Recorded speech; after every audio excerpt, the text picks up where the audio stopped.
Hey guys, welcome back to ConfermentRM YouTube Channel. Hope you guys are having a wonderful day getting ourselves back into another technical analysis video looking at Bitcoin.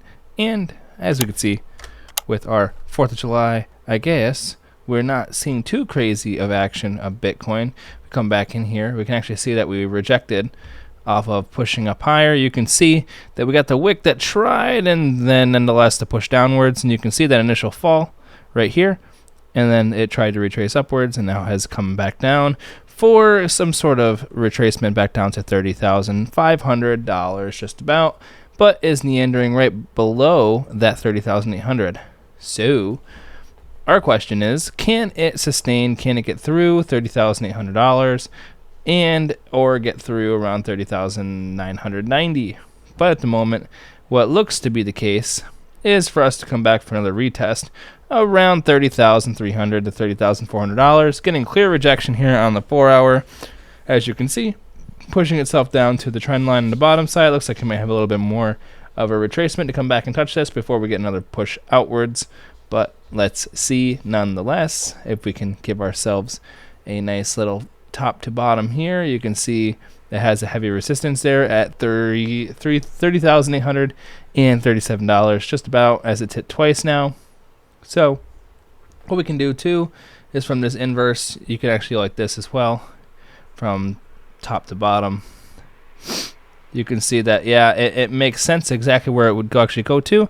It'd be right here, right back in our trend, coming right back down, meandering back down, holding here, and then we'll get to that apex again later in the week before another move. Either we're going to push upwards again or we're going to be pushing back down.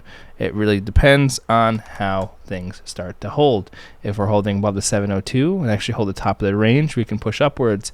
If we start to meander downwards, get here to around 30,000, I will start questioning if we're not going to be doing that sort of move. It'd be quite interesting. That'd be exactly what we're looking for, something more like to the upside. But we can also plan for the worst as well, as you guys know.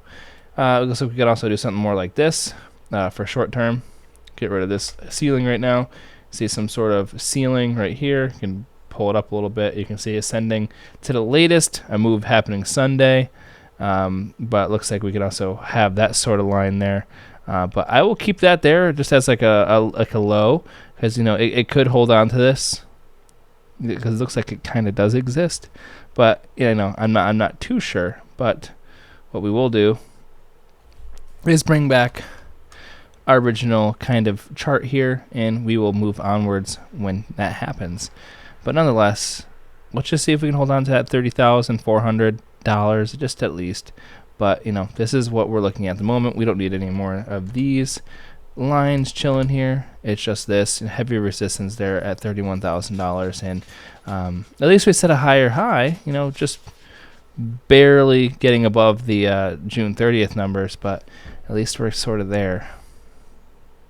But alright guys, hope you guys are having a good morning, afternoon, evening, wherever you are. Hope you guys had a good 4th of July. Obviously a lot of people were spending time with their families today. It makes sense, and we see the price kind of tumble just a little bit, but still holding above 30,000. But like I said, as long as we're holding above $30,437, I'm a-okay with what I see. Alright guys, remember, none of it's financial advice. Have a good one, and I'll see you on the next one.